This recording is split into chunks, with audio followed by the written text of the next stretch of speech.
जय Jagannath friends welcome to my mini blog. तो मु राजश्री आपण मन को वेलकम कर मोर आ गोटे फ्रेश मिनी ब्लॉग को। तो आपण मैंने देखी मु राखी रे घर को जाइए घरे भी एत सारा एंजॉयमेंट पर पुणी मु रिटर्न करी मो हॉस्टल को। इच्छा नथिले भी हॉस्टल आसवा पड़ी कारण किछि पाइबा हेले किछि हरैया पड़ो। तो से सब कथा को पछर पकई पुणी क्लास कंटिन्यू करने को पड़ा। तो सबुदिन भली मु भी बाहरी पड़ी आज क्लास जावा बाटर घर कथा भी मन पड़ था। आ गोटे कथा भाविली जे आम बीटेक पिलांकर क्लास जावार गोटे ही लक्ष्य सेटा हूँ 75% अटेंडेंस। तो आपण मैंने जो मंदिर देखुना माने लवणगिरी मंदिर में कौ मैंने आसी दर्शन कर जाइछन्ति मत प्लीज कमेंट सेक्शन में जनइबे। आ मो वीडियो को आपण मैंने कौ एरिया देखते मत कमेंट सेक्शन में निहारी जनइबे।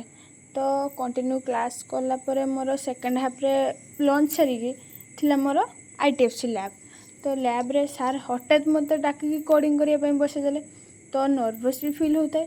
तो एपटे मन रे इच्छा भी होता है जे हाँ मु भी समस्त भली टिके कोडिंग करी टिके एक्सपीरियंस गेन करी। तो सार भी मत हेल्प करथांती कोडिंग पे मु भी बस किसी करता। तापरे क्लास सरला परे मु बाहर पड़ी हॉस्टल। आ हॉस्टल जाबारे ये जो आकाशर भ्यूटा नुहे आ देखिए मो मनटा एत खुशी होगा मु भाविली दु चार खंडे रील्स बढ़ाईदेवी। आ तो एठी मु रील्स करथाए आ ये हो मोर पर्सनल कैमरामैन। आउ से रील्स बनवाई हो कि ब्लॉग बनवाई हो से तो सब मो साइड था कैमेरा धरिकी जहाँ भी हेले कैमेरा धरी से पाखरे मो फोनटार कैमेरा सब अन थी। तो सी हूँ मो पर्सनल कैमरामैन। तो हॉस्टल पलि आसिकी टिके फ्रेश होकर बसी पड़ी मोर पेंडिंग नोट्स कंप्लीट करने कारण घर को जाती सब मोर क्लास मिसी तार सब नोट्स वगैरह तो कंप्लीट करने पड़ो ना।